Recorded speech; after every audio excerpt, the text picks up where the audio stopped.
welcome to another episode of Kapow. We are coming at you from King's Comics as usual. I'm Sonya. And I have a new haircut. Also, I'm Al. On tonight's show, we'll be not only looking at Widow Warriors and Dial H, also I'll be talking to Carl and Patrick Purcell, who have a new series called Winter City. It looks pretty awesome. I'm looking forward to that. Ray will be joining me later to have a look at Arrietty. Oh, yeah, I'm looking forward to that it's too. Very cute. But first, let's get right into it with Mind the Gap.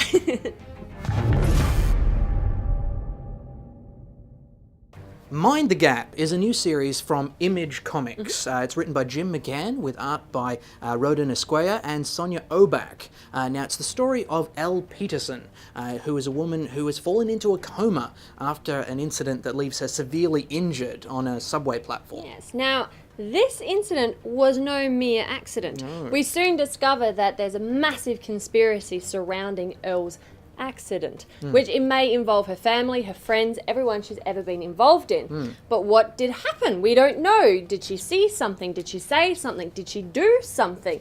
Was she actually supposed to be killed, or was she deliberately put into a coma? These are just some of the questions that are posed in the first issue. And after we're introduced to the friends and family, we're then introduced to Elle as a prisoner inside of her own mind. Now, cool. She can barely remember anything leading up to the attack, so she's not really much help either in piecing this together. Everything in this comic is designed to just dangle little hints in front of you and give you little clues as to what the grander story is. And frankly, that just bugged the hell out of me. Seriously. Yeah, seriously. I don't know. Blame J.J. Abrams if you like, but this style of storytelling has really started to get my goat in the last few years. But you can't do that. Mind the Gap is a really interesting conspiracy story told in a novel way. You can't blame the comic just because Lost had a bad payoff. Look, I don't know how novel a way it is. I mean, didn't it remind you a bit of The Lovely Bones? I think we just need to look at the comic on its own merits, don't you guys? I think so. Okay, look, I'm not even saying it's a bad... You know what? You clearly really liked it. Why don't you tell us why? Alright, well, first of all, the reason I liked Mind the Gap is its artwork. It's really rich and it's textured. There's a lot of naturalistic kind of panels in there, and some are really quite fascinating to look at. Yeah, give us some examples. Come on. You're just determined to press my buttons, aren't you? Okay. First of all, there's a lot of action scenes that are done from a bird's eye point view, which almost feels like Elle is watching over these people. It's pretty cool. I like that kind of that view. Also, we get introduced to a character called Bobby in a really novel way. First of all, there's a match. The match lights a cigarette, and then the smoke blows back to create Bobby's body. Bobby is presumably somebody in a coma somewhere else who has appeared in Elle's coma world as well. It kind of reminds me of the Cheshire Cat in Alice in Wonderland, really. I can't fault you in any real way on the artwork. No. I mean, there's this nice enough pastel palette being used, and everything looks like what it's supposed to look like. But even that realism kind of bugged me, you know? I mean, this is not a movie, it's a comic. Stop comparing it to TV and film. Because that's what it looks like. You're going to be completely unrealistic about all of this, aren't you? Yeah, maybe. Right, well, in which case, I'm going to ignore you for the rest of this review. Okay. I really liked Mind the Gap. I think the artwork was beautifully done. There's some really interesting panels, and the conspiracy theory that's throughout the first issue is really quite intriguing. There's also at the back, you read a little section about the hidden Indians throughout the comic. So I'm now on my third way through trying to find all these little clues to put together the pieces of Elle's accident. This is a buy from me. I think it's a really interesting, intriguing comic, and I think you should now skip to the next review and not listen to anything he has to say. Okay? See you guys. Well, that was charming, wasn't it? Well, look, for those of you who wanted a balanced view of this comic, look, like I said, it's not bad. I don't think it's a bad comic. I just think that, you know, when you've got a writer who's making you play hide and seek with the plot, it just really bugs me. I don't know, some of you will probably be the same. So I can't tear it down on the script or the art or anything like that. For a purely personal choice, I'm giving this one a borrow, because it bugged me. So, thank you for sticking around and getting a balanced view. Ignore him. He's completely wrong. It's awesome. Okay. Okay, so we are talking to Patrick and Carl Purcell today. Guys, thanks for being on the show. Thanks for having us. Now, we're going to be talking about your new series, Winter City, but if you can start us off, just tell us a little bit about how you got into comics, how you got started on this in the first place. Sure, yeah. Well, I've always loved comics.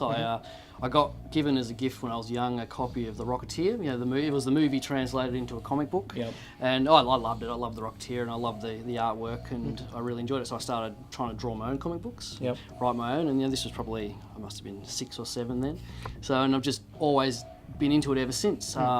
Never ever imagined I'd make a career of it. It was just something I did as a hobby that I really enjoyed doing. And it sort of went from The Rocketeer to The Simpsons to some Garfield, and I used to spend a lot of time at school drawing Garfield instead of doing my work. I just loved it. Much more fun. And then I went into Japanese comics as I got a bit older. The Guyver was one of my favourite, Akira as well. Yeah, nice.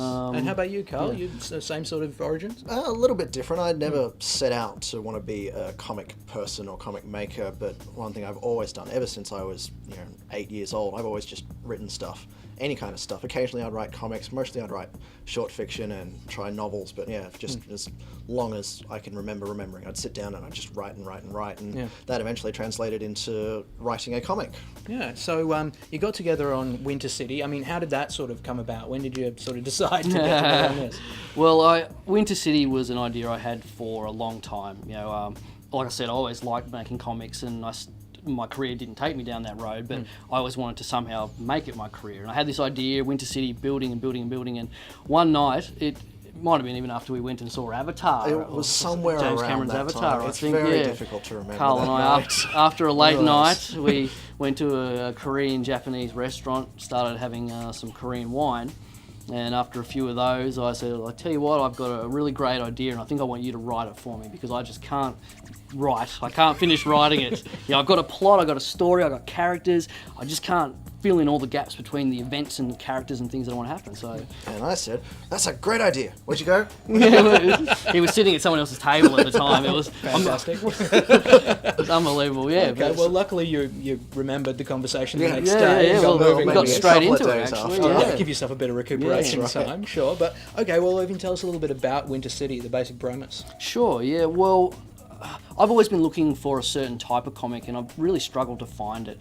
I like reality more than I like superpowers. Okay. But I don't like reality to the point of Law and Order sort of stuff. So I'm trying to find something in the middle with also a bit of thrills and violence and so on. So Winter City is my piece to the world, filling in the space that I can't see. And so Winter City is the story of it's ultimately an origin story. It's a story of a character or a creation that is a psychopath.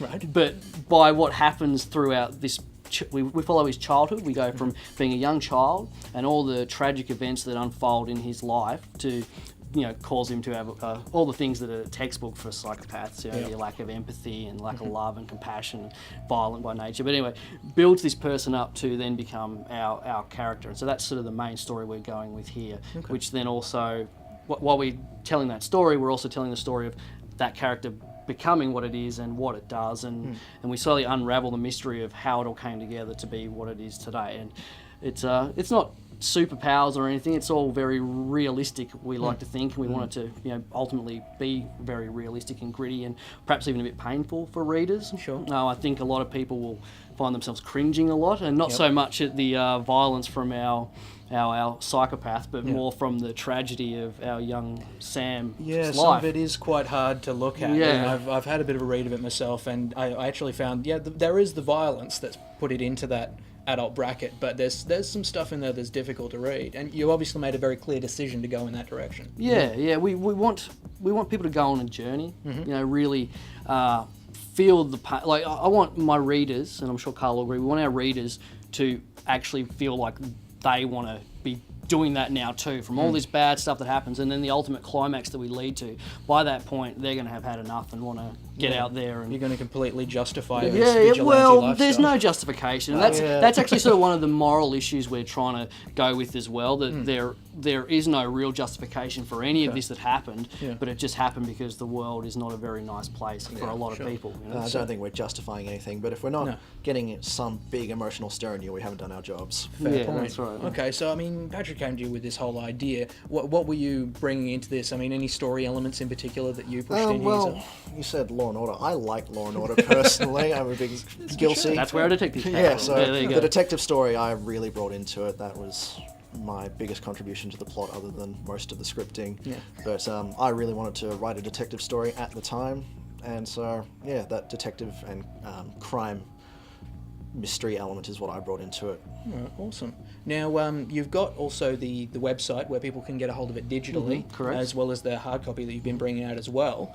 So we'll show the little address there for people to get on online, so they can get that in PDF. You were saying earlier. Correct, yeah. So from the site, you can get some really high resolution 200 DPI downloads, cheap, easy, fast, instantly.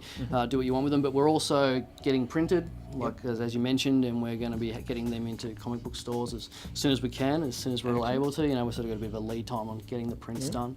Got a stack of posters too. We hopefully can cover up some of these soon to be second tier characters. Put some over that big blue guy. Yeah. Careful. No, love Batman. In fact, if you were to say what's your favourite, current comic book, it would have to be Batman. You know, The Dark Knight Returns by Frank Miller is just my be all and end all. It's seminal. Yeah, it's awesome. Okay. So you guys are also going to be at Supernova, so correct. Yep. we'll probably see you there as well. So you're going to be able to get it hard copy. You're going to be able to get it on the website in PDF, on Kindle. So look, everybody should have a look for this. Winter City, very exciting stuff. So get in there and check it out. And guys, look, thank you so much for being Thanks on for the show. having us. Yes, pleasure. Thanks for bringing us in. All the best.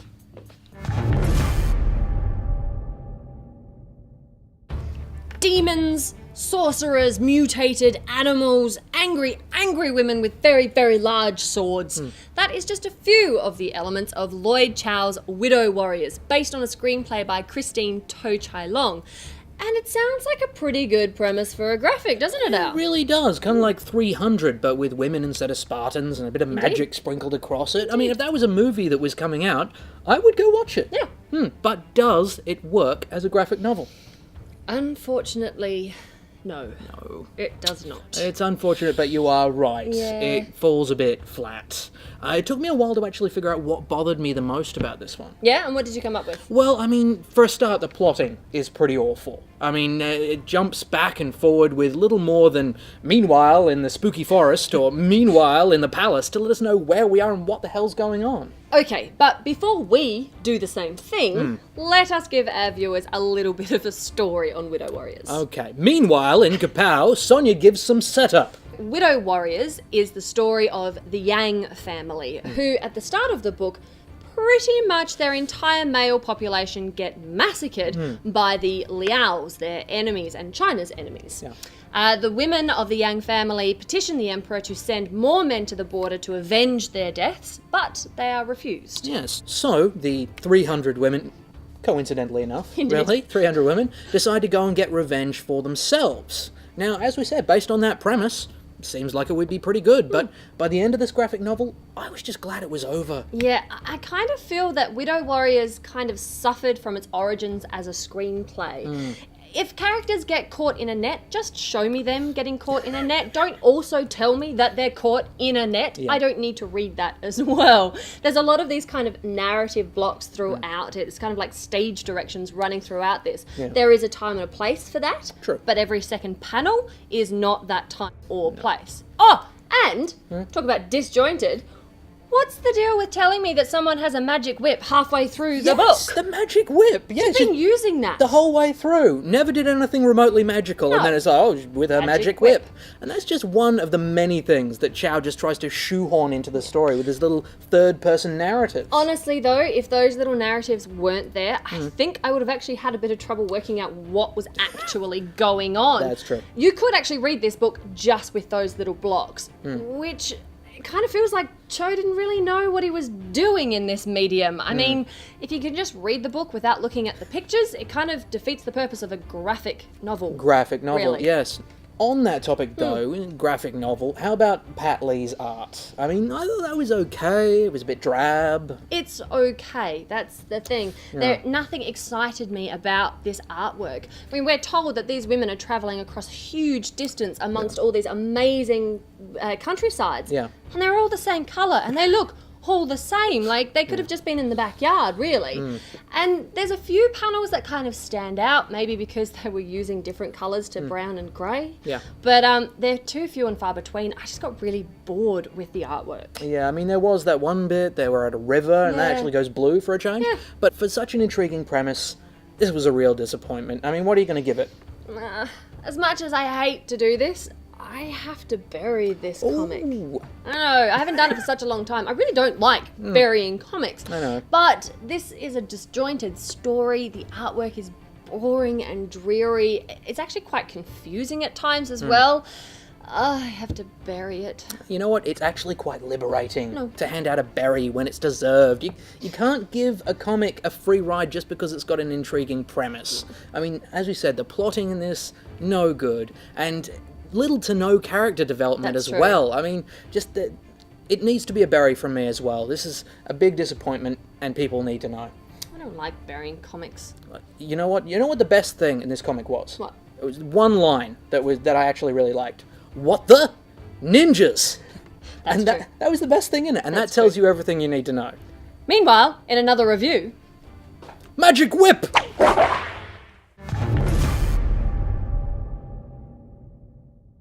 so Ray, tell us, what did you think of Arrietty?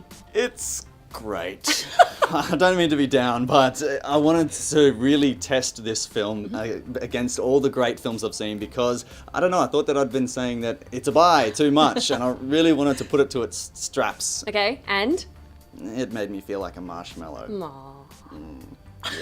So, Arrietty, or Karigurashi no Arrietty in Japan, or The Secret World of Arrietty in America, is a 2010 Japanese animated fantasy film directed by Hiromasa Yonbayashi, written by, of course, Hayao Miyazaki and Kiko Niwa, and produced by Studio Ghibli. And it's based on Mary Norton's novel, The Borrowers. Yes, which some of you may know is an absolutely gorgeous children's book. Yes. It won the Carnegie Medal in 1953, and it has actually been adapted to 3 films and a TV series Has. previous to this version of it. Now, the borrowers are tiny people who live in people's homes and borrow things to survive while keeping their existence unknown. Now, the film tells the story of Arrietty, a young borrower who lives under the floorboards of a typical household. Now, she eventually befriends Sho, who is a human boy with a heart condition since birth. He's actually living with his aunt, Sadako. Now, when Sadako's maid, Haru, becomes suspicious, Arrietty and her family must escape detection, even if it means leaving their beloved home. Studio Ghibli have been contemplating an adaptation of this film for 40 years. Now, it's not the first time that Ghibli have based their films on books. There's Grave of the Fireflies, My Neighbors the Yamadas, there's Howl's Moving Castle, that's just a few. And when I approached this film, I thought, okay, so you've got an award-winning novel and one of the best animation studios in the world, it can't fail, right? So we set off on this amazing journey, and I'm carried away by the sound, which is all extremely well done by Cecile Corbel. She did the score for the film, and she also sung the title theme song in English and Japanese and French and German and Italian. So yeah, it's quite amazing. It's pretty cool. I also love the way that she actually got the job. Yes. She wrote to the studio saying how much of a fan she was, added a CD of her work, and, well, obviously got the job. The rest is history. And she's such an amazing talent. She does such a beautiful job with Arrietty. Yeah, the composition is beautiful, and I love it because it doesn't tell you how to feel or when to feel it, which is really great. It's a big plus for me. And the film itself is a very touching tale. It's extremely well told. Now, the earlier parts of Arrietty are mostly told through action, which is great because it keeps the audience engaged, and it also displays Yonbayashi's talent for filmmaking. Now, the relationship between the characters are so clear, sometimes I forgot I was watching a cartoon. It's amazing. Now, what did you think of Arrietty herself, wasn't she a beautiful character? She really was. Yeah. She's a perfect depiction of innocence and wonder. She's so cute with her little peg holding her hair up. Absolutely, I think she's beautiful. She's so touching and delicate, and when she lets her hair down, I let out a little sigh inside. I'm just so happy that she's graced our screen. She's, and she's courageous at the same time. She's a wonderful, well-rounded character. Yeah, she is. I also really loved her mother though, Homily. She's such a precious little thing, and her infatuation with refinement was really cute. She's very, very funny. And I like Pod, the father too. Just a solid man, a few words, high values kind of guy. And I actually enjoyed most of the characters. Even the cat. Cat had a great character. But the one character I wasn't quite sold on was Haru, the maid. I love the characterization of her, but I couldn't quite understand her motive behind wanting to get rid of or eradicate the borrowers. Did you? Or Well, I think it's kind of unsaid. Like, every day the things that make us happy or give us joy are under threat by some unseen thing, and I think Haru was kind of that unseen thing. Yeah, okay, so Made sense she's to me. she's a device, kind of like a metaphor. I get that, but I couldn't understand. I just thought that her objective as a character could have been clearer because I didn't know what she wanted to do with the borrowers. Why didn't she want to capture them and sell them, for instance? Or did she want to, keep them and all to herself? I don't know what it was, but she wanted to just eradicate them, and I don't really know why. But look, at the character itself was great. It had a different rhythm. That's the other thing. All the characters had different biorhythms, and I think that's really interesting too because it creates, I don't know, just a different energies on the screen. Yeah, I would go so far to say that everything has its own rhythm. Okay, yep, you're right. That's a good observation, and because there is so much detail, all the little things that you come to take for granted because, I don't know, you've either never noticed or, I don't know, now you ignore them. Are just simply reinvented for you to rediscover. And at times I was wondering how long they must have spent looking at these details because it is so refined. Now, no corner of any frame is unconsidered. And the use of invention, Sonya, Well, is... that is where the kind of genius of Studio Ghibli comes in. Absolutely. How they've taken everyday objects and found a new way to use them, and the way the borrowers have chosen these weird things that we wouldn't even think about and what they use with them. Absolutely. And the use of perspective as well, I thought was, well, arguably that's my favourite part of the whole film, how a ticking clock sort of reverberates through the floor, or how Arrietty turns a pin into a sword, the sheer weight of a tissue, or even the way the shot they have of Arrietty sitting on Sho's shoulder as they revolve around the room. It's just so damn clever. It unwittingly takes you where you never expect, and that, I think, is the joy of this film. I did, however, have one continuity issue, but on the whole, Bayashi's done amazing work for his first directorial debut. But on the flip side, there's a couple of little niggling things that get to me. I felt that the stakes could have been a little higher. For example, I didn't believe that the borrowers were in any real threat.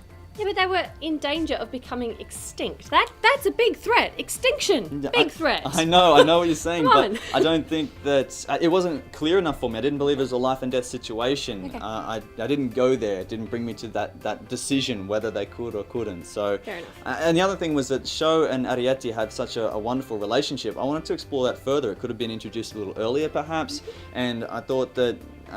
I don't know, I like the idea of this secret or imaginary friend and that you could sort of keep to yourself, and other people might think you're crazy because you don't want to share it with them. I don't know, that's an interesting concept that they could have pushed a little further. Yeah, I think I would have liked to have seen that a little bit more as well. Okay, Yeah. well, look, overall, it's a great film, and I think that the story arc just needed a little bit more touching up. I wanted more weight to it, that's what I'm saying. But I can't give it a borrow because Ghibli have simply done it again. They have a way of just tinkering with your imaginations and playing with the things that you thought were lost and forgotten and putting it there on the screen, and it's just marvelous. It's astonishing. It's another astonishing piece of work, and so it relinquishes another buy from me. Well, it was always going to get a buy from me from Yeah. those first minutes. Yes. I absolutely adored it, and it's one of my new favourites, I think. It is amazing. I also think Studio Ghibli's done a wonderful job at honouring the original novel. It's Absolutely. a really beautiful adaptation of this story, so it's most definitely a buy from me. It's also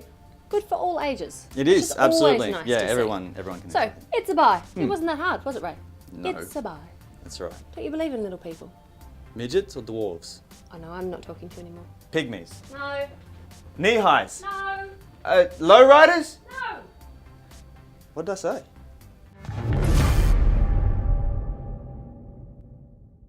Okay, now in our first episode, you may remember, we reviewed the New 52 kickoff Flashpoint. Yes, and in our second episode, we looked at the New 52 Catwoman. Now, neither of them got particularly stellar reviews, especially Catwoman. Especially Catwoman. Yeah, that one kind of still stings a little bit. Yes. Yeah. Yes, it did.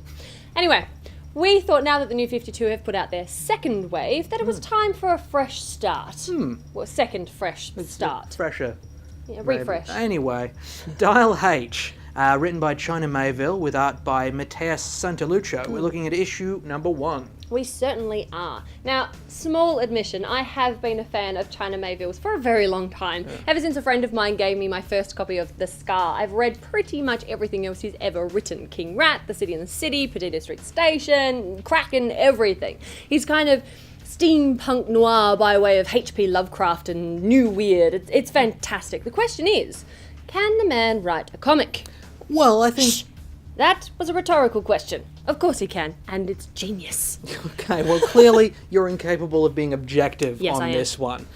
Unfortunately, you're also completely right. Yes, I am. It actually is awesome. I mean, this is only the second time Mayville has tried to write a comic. He also did an episode of Hellblazer. Indeed. And he's really hit the ground running on He this one. certainly has. Now, Dial H, as some of you might know, is a DC title that has popped up a couple of times since the Silver Age. And it always features a magical dial, which transforms the person into a superhero whenever they dial H-E-R-O. Now, what I think is weird is this is actually the first time in Mayville's one that the dial's been attached to a phone. An actual phone, yep. Pretty sure, anyway. In this case, the person who stumbles across it is Nelson Gent, Yes. who's kind of a quite unhappy, unemployed, overweight guy who stumbles across it and accidentally activates it in order to rescue a friend of his from being beaten up in an alleyway. Now, he transforms into Boy Chimney, Yes. who's kind of a Victorian-themed hero of sorts, who comes across as kind of a cross between Jack Skellington and Baron Samedi. Boy Chimney is absolutely amazing, and Santaluccio's work really comes to life when all the weird stuff starts coming around.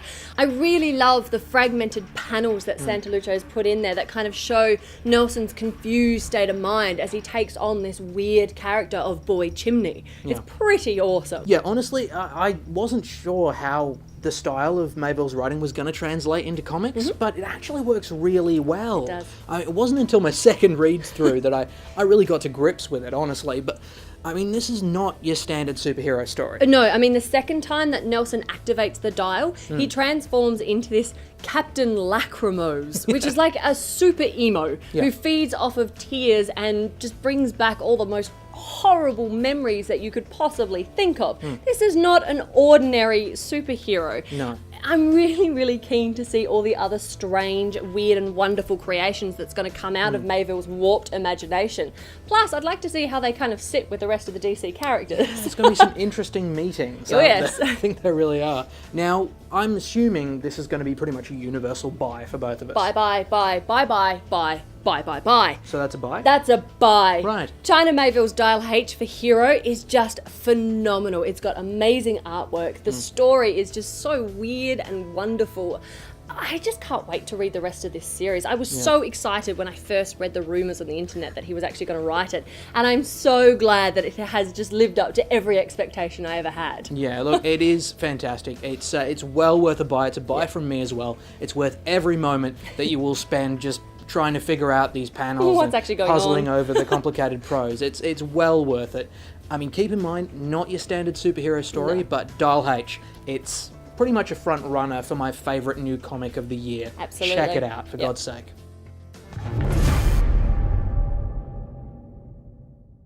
That's it for another week, guys, but we are doubly excited about next week's Yes, episode, we aren't are we? excited, but also a little bit sad. A little bit sad. It is our final episode for this season of Kapow, but we will be back. Yes, and since it's going to be our last one for the season, we're going to be looking at some of our all-time personal It's favourites. very exciting. We will see you next week, guys. Bye. Bye.